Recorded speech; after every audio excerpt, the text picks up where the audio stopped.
Okay, we're going to look at 8.2 today, where we're going to apply what we learned last time and do some graphing of some polynomial functions. Before we do that, however, in addition to the leading term test that we looked at and finding zeros, it's also helpful to look at the following. If a polynomial function, p of x, has degree n, then the graph of the function has, at most, n real zeros, so the same as the degree, and the same as the number of x-intercepts. At most, n intercepts. There could be fewer, but that would be the maximum. And then secondly, at most, n minus 1 turning points. So we want to look at what turning points are.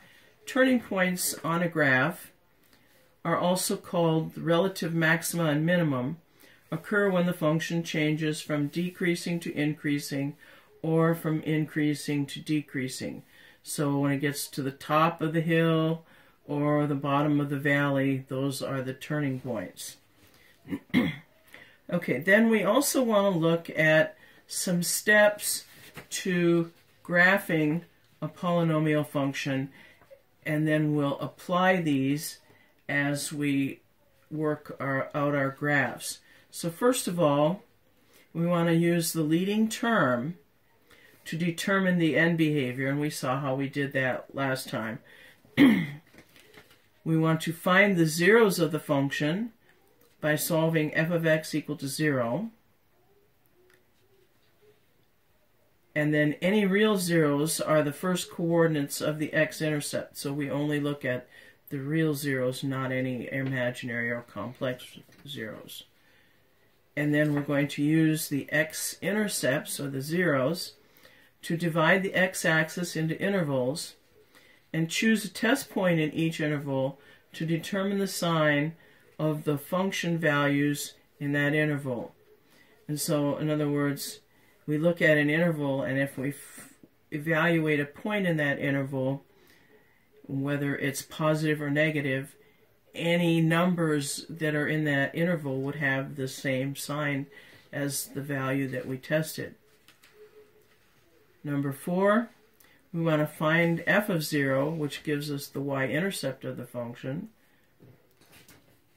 Number 5, if necessary, find any additional function values to determine the general shape of the graph, and then draw the graph. Sorry. And lastly, as a partial check, we can also use the fact that the graph has at most n x-intercepts and at most n minus 1 turning points that we talked about earlier.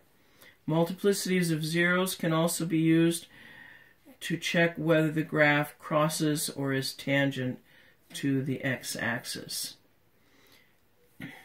Okay, so if you want to stop the video at this point and copy these down, or these will be in your text, in your e-text book as well.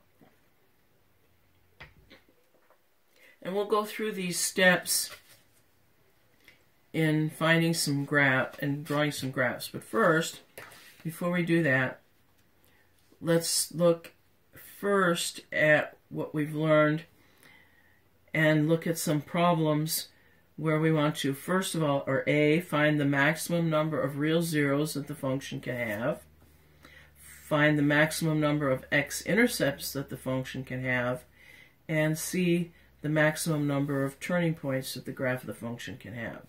So if we look at our first example, f of x equal to x to the 5th minus x squared plus 6, how many real zeros, what would be the maximum number of real zeros that we could have? Well, the degree is 5, so that means we could have a maximum of 5 real zeros. And then looking at that, those are related to the x-intercepts, and so a maximum number of 5 x-intercepts. And then the number of turning points is 1 less than that, so we would have a maximum number of 4 turning points. Okay, let's look at our next example then. We have f of x equal to x to the 10th minus 2x to the 5th plus 4x minus 2. And since the degree of this function is 10, we would have how many maximum number of real zeros? And that would be 10. And then how many maximum number of x-intercepts? And that would be the same, 10. And then one less than that, or 9 possible turning points. And the last one, this gives, okay, what's the degree of this function, first of all? Well, the degree is 6. Even though that's not the first term, it's the term with the highest degree. And so that would be the degree of the whole function. And so that would be the maximum number of real zeros. And then how many x-intercepts could we have as a maximum? And that would be 6. And then maximum number of turning points would be 1 less, or 5. Okay, so let's look at some graphs then. The first one that we want to look at is f of x equal to negative x parentheses x minus 1 quantity squared, and then parentheses x plus 4 quantity squared. And so the first thing we want to look at is the degree, and if we add up all the exponents that we have, this would be degree 5. So we would have a maximum of 5 zeros, and let's take the last one, 4 turning points. Maximum of 4 turning points. Okay, so if that's a degree 5, that means that's odd degree. And so we'll have one end going up and one end going down. And because our leading coefficient is what? Positive or negative? Well, because we have this negative sign here, the leading coefficient is negative. So our end behavior would be up on the left and down on the right. Okay, the next thing we want to look at, let's turn back here. We've talked about end behavior. We want to find the zeros. And then the next would be to find the y-intercept. So we found the end behavior.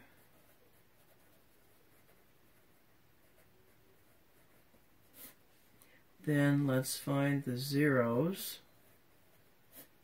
And that would be related to the x-intercepts.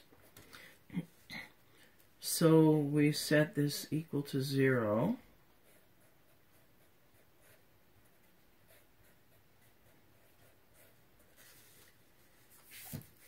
And we have negative x equals 0, and so x equals 0, so that's 1, 0.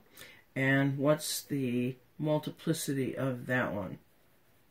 Multiplicity 1, because it has a power of 1 on it. And then the next one, x plus 1 equals 0, so x equals negative 1. That's our second 0. And what's the multiplicity of that? That one has multiplicity of 2 because of that exponent 2. And then our third one, x plus 4 equals 0, and so x equals negative 4. And the multiplicity of that is also 2. Okay, so if we look at this multiplicity, this is an odd multiplicity, so the graph should go through the x-axis. This one, it's even, so graph is tangent to the x-axis. And this one also even, so the graph is tangent to the x-axis.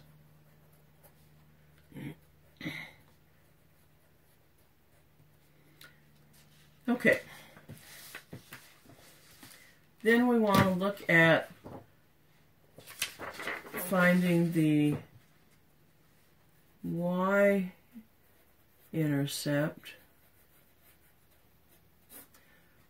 by letting x equal 0. So we'll have f of 0 equals negative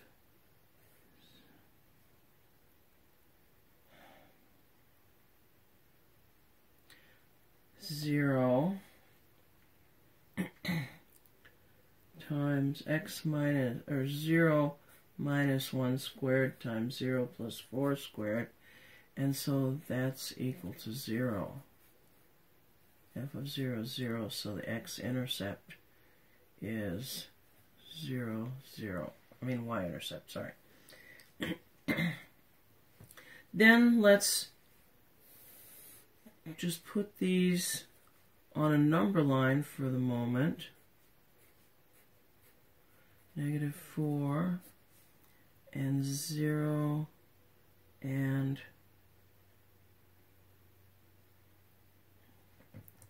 oh, I miscopied. Hold. I miscopied right over here. This should be x minus 1. And so if x minus 1 equals 0, x equals 1. So our zeros are 0, 1, and negative 4. So let's put those on a number line.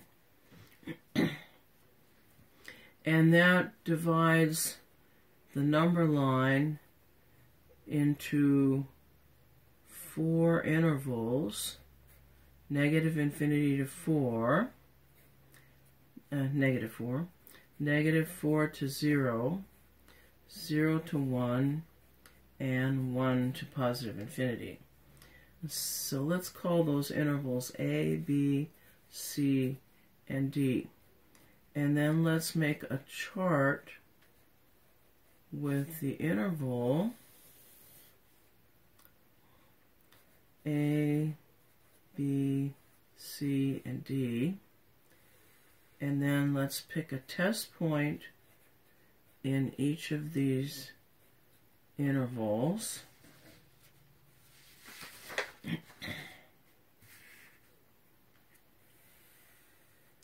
And then let's evaluate that test point.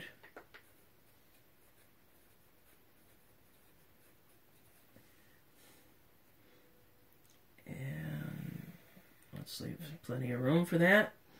And then we want to look at the sign of that value and then determine if our graph is above or below the x-axis.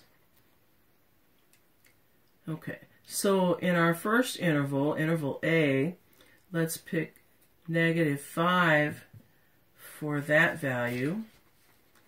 And then let's plug that into our function. And so we'll have negative, let's write the function here again.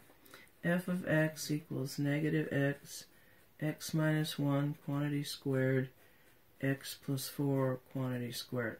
So we'll have negative of x, so negative of negative 5, and then negative 5 minus 1 is negative 6 squared, and then negative 5 plus 4 is negative 1 squared. And if we evaluate that, 36 times 5 looks like 180, and that's positive. So our sign is positive, and that means our graph is above the x-axis. Okay, then let's do the same for interval B. Let's pick a number in interval B, and -1 is the smallest number to work with, so let's pick that. And then negative of -1. And then here's our -1, -1, so -2 squared. And then +3 squared. So that's 9, 4, and 1, so that's 36, and that's positive. So our graph is above the x-axis again. And then in interval C, between 0 and 1, let's pick a positive 1/2. So we'll have -1/2, and then 1/2 minus 1 is another -1/2, but that's squared. And then 4 plus 1/2 is 9/2. Is that right?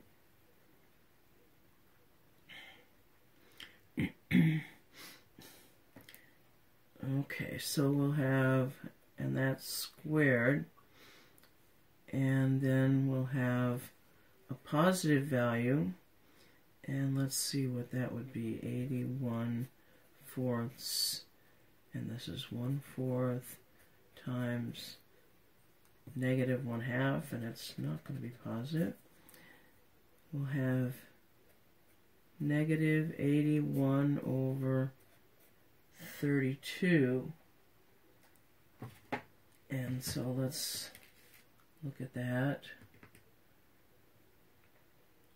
-81 divided by 32 gives us approximately -2.5, so that's negative. So that will be below the x-axis, and that's our third interval. And then D, let's pick 2. And so substituting that in, we have -2, and then 2 minus 1 is 1 squared, and then 6 squared. So -72, and that's negative, and so that's below the x-axis. Okay, so we've looked at our values. We found the y-intercept, the values, and we've done some of the other things in section 6 as well. So let's put all that on a graph. And so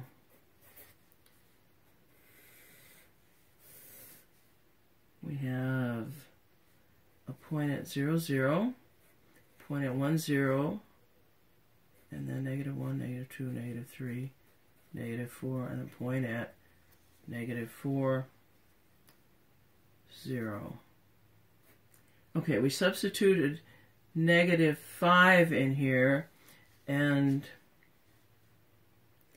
let's see, 50, 100, 150, 200.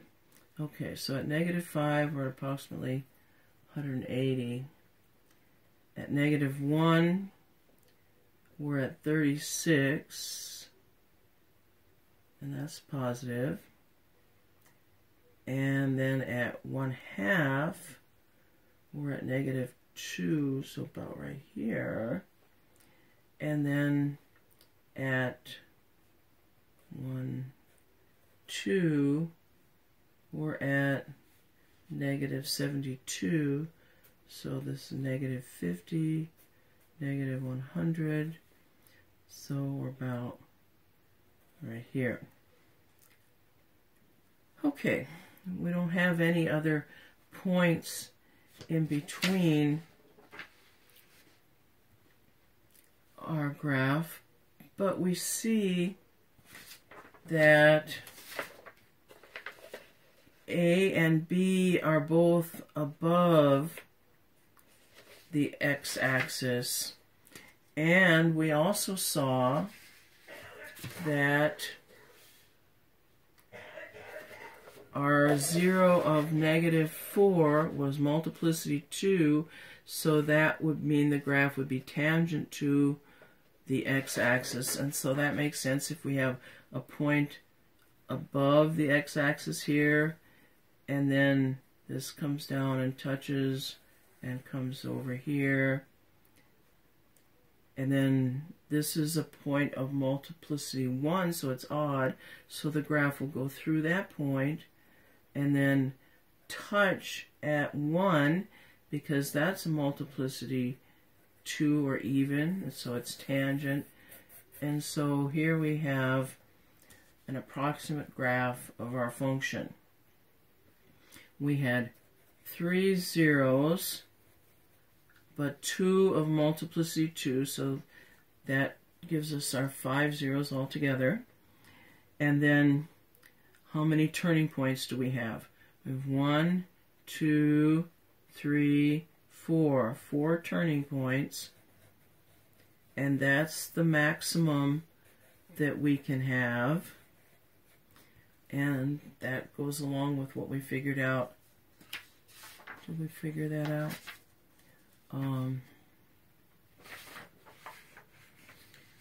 And so this is approximately a graph of our function f of x equal to negative x parentheses x minus 1 quantity squared times x plus 4 quantity squared. Okay. Let's look at another example then. That was number 1. Example 2, graph, and let's look at the graph we want to look at. H of x equals x to the 5th minus 5x cubed plus 4x. Here we need to do our own factoring. So let's factor out a common factor of x, and then we have x to the 4th minus 5x squared plus 4x, and then we can factor the parentheses as x squared minus 1 times x squared minus 4. And then each of those parentheses can be factored. The first one as x plus 1 times x minus 1. The second one as x plus 2 times x minus 2. Okay.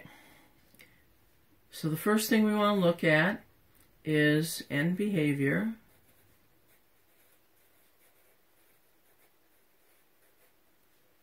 And this is degree odd 5 and a positive leading coefficient.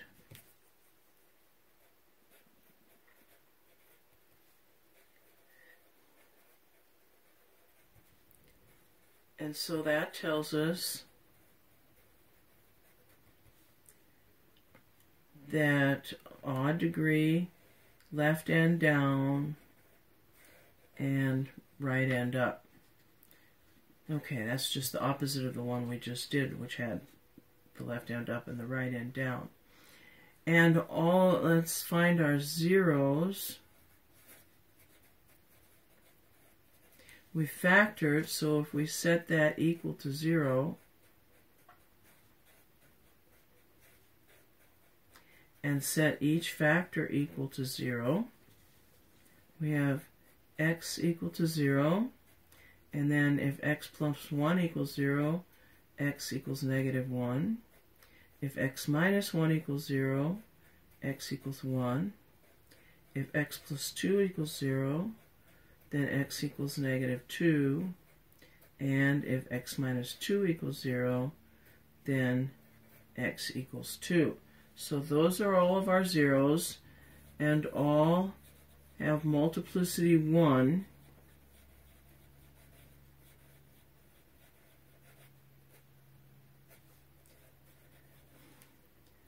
So the graph crosses each one of those zeros.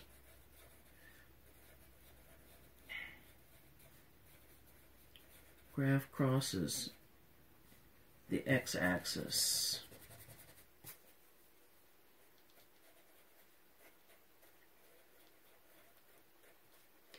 At each zero.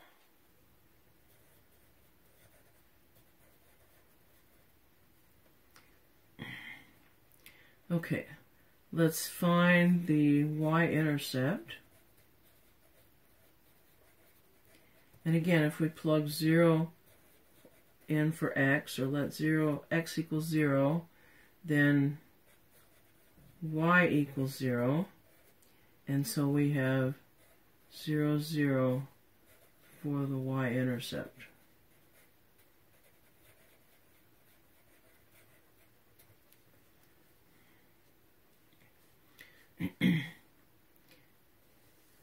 Okay. Let's then look at a chart or a table, and this is h of x,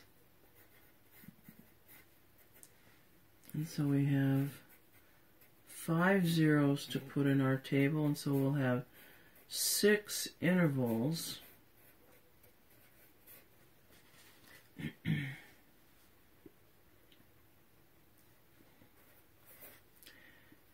And so let's put this on a number line first of all. We have 0, negative 1, negative 2, 1, and 2. So each of those gives us our intercepts. And we have our intervals then, negative infinity to negative 2, negative 2 to negative 1, negative 1 to 0, 0 to 1, 1 to 2, and 2 to positive infinity. So let's just call those A, B, C, D, E, and F. Okay, so let's do our table. Interval, start with A. Then we're going to pick a test point.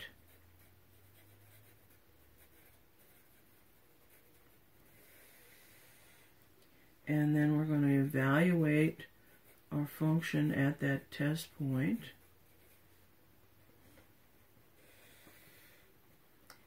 And then we're going to tell whether that's positive or negative.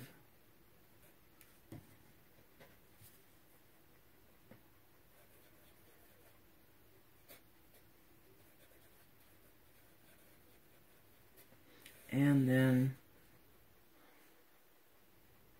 tell whether that's above or below the x-axis. Okay, so in interval A, let's pick negative 3. If we plug that in, we'll have negative 3 times negative 2 times negative 4 times negative 1 times negative 5. Okay, and that should give us negative 120. And so that's negative, so that means the graph is below the x-axis. Okay, and then in the next interval, we're going to need to use fractions. Negative 1.5 right here. And so I'm going to use it as negative 3 halves because it'll be easier to work with. Negative 3 halves times negative 3 halves plus 2 halves is negative 1 half. And then negative 3 halves plus 2 halves is negative 5 halves. And then 1, 2, 3, 1, 2, 3. Okay, so then we plug it into x plus 2. And we have 4 halves minus 3 halves is 1 half. And then plug it into x minus 2, which is minus 4 halves, and we get minus 7 halves. Okay, and if we figure all that out, we should get 105 over 32, which is approximately 3.3. And so that's positive, and so our graph should be above the x-axis. And since all of our zeros have multiplicity 1, they're going to alternate between being below and above the x-axis, and so our above and below here should alternate below, above, and so on. So if it doesn't, we've done something wrong. Okay, interval and a number in interval C, let's pick negative 1 half. And so we have negative 1 half times negative 1 half plus 1 is positive 1 half. And then negative 1 half minus 2 halves is negative 3 halves. And then negative 1 half plus 2 is positive 3 halves. And then negative 1 half minus 4 halves is minus 5 halves. Okay, and so when we evaluate that, that should give us negative 45 over 32, over 16, 32.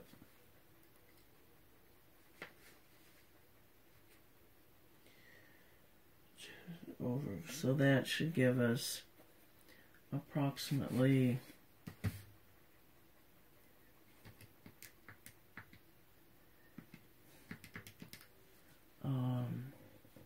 negative 1.4. Wait, 15, yeah, 15 times 3 is 45.